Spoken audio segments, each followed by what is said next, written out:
Selamat pagi saudara-saudara yang kekasih dalam Tuhan Yesus Kristus. Kita jumpa lagi di hari Rabu 26 Oktober 2022 ini untuk bersama-sama menerima berkat yang Tuhan sediakan bagi kita. Renungan hari ini berjudul Semua ada tujuannya. Untuk itu kita akan membaca satu ayat dari surat Kolose pasal 1 ayat 16. Demikian bunyinya. Karena di dalam Dialah telah diciptakan segala sesuatu yang ada di sorga dan yang ada di bumi, yang kelihatan dan yang tidak kelihatan, baik singgasana maupun kerajaan, baik pemerintah maupun penguasa. Segala sesuatu diciptakan oleh Dia dan untuk Dia. Saudara-saudara, suatu hari seorang penebang kayu mengajak cucunya ke hutan. Ini adalah kali pertama ia akan mengajari cucunya memilih dan menebang pohon ek.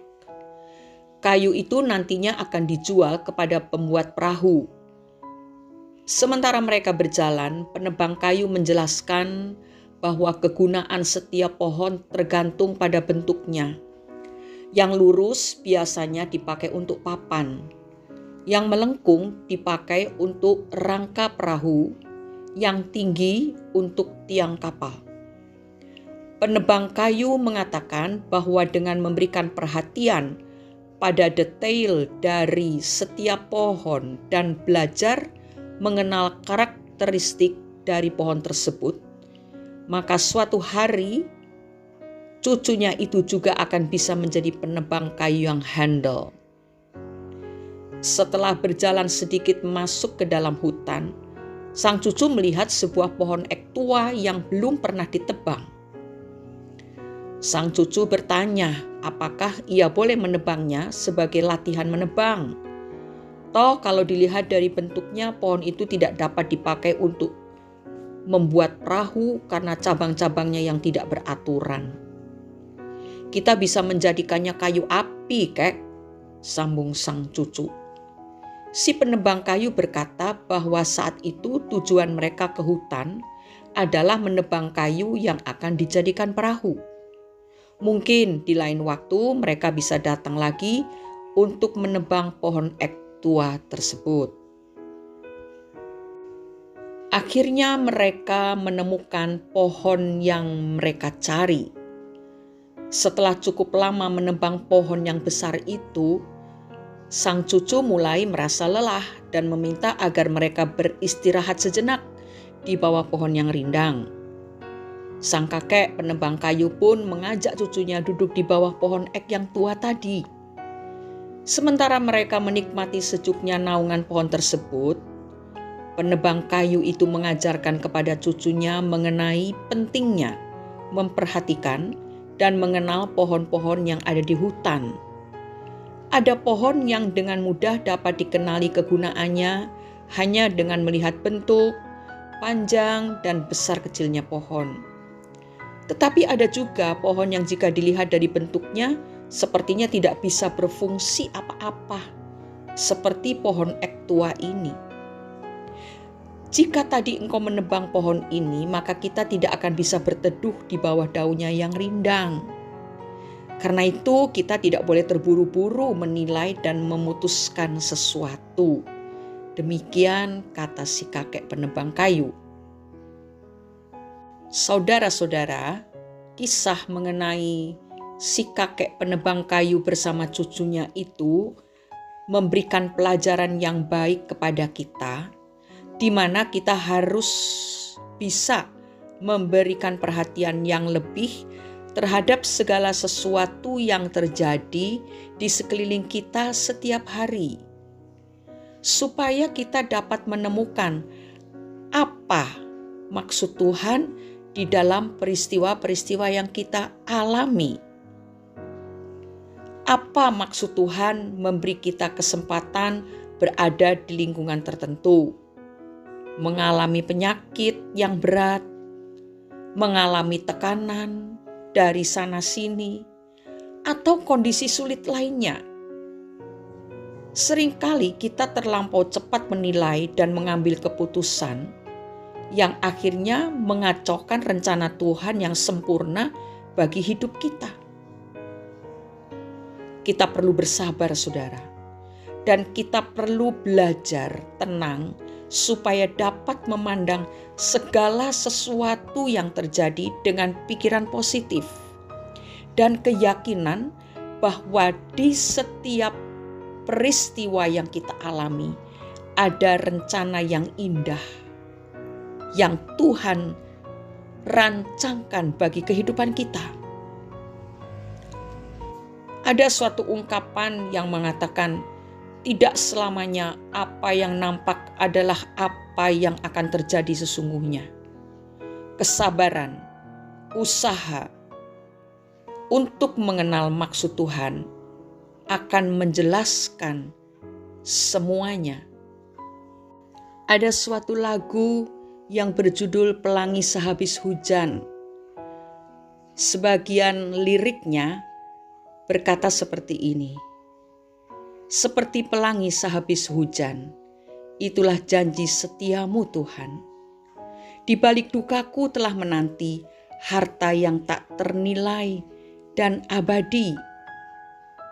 Mungkin langit pun tak terlihat, tertutup awan tebal.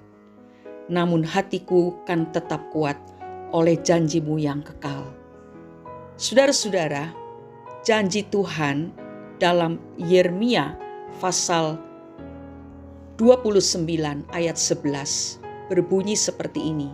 Sebab aku ini mengetahui rancangan-rancangan apa yang ada padaku mengenai kamu. Demikianlah firman Tuhan, yaitu rancangan damai sejahtera dan bukan rancangan kecelakaan, untuk memberikan kepadamu hari depan yang penuh harapan. Janji yang diucapkan oleh Tuhan adalah janji yang kekal. Kalau kita manusia berjanji, seringkali kita tidak bisa memenuhi janji itu. Tetapi Tuhan tidak pernah mengingkari janjinya. Hanya saja kita harus tahu caranya untuk dapat meraih janji tersebut sehingga menjadi kenyataan dalam kehidupan kita. Caranya adalah biarlah kita menanggapi setiap peristiwa besar kecil, peristiwa yang menyenangkan ataupun peristiwa yang tidak menyenangkan dengan pikiran yang positif, dengan sikap yang tenang dan percaya kepada Yesus Kristus, Tuhan dan Juru Selamat kita. Kalau kita tinggal tenang dan percaya, disitulah letak kekuatan kita, sehingga kita bisa menangkap apa maksud Tuhan di balik peristiwa-peristiwa yang kita alami setiap hari ini. Tuhan merancangkan hari depan yang penuh harapan untuk orang-orang yang dikasihinya dan yang mengasihinya dengan segenap hati. Semua Tuhan izinkan terjadi karena setiap hal ada tujuannya masing-masing. Mari kita berdoa.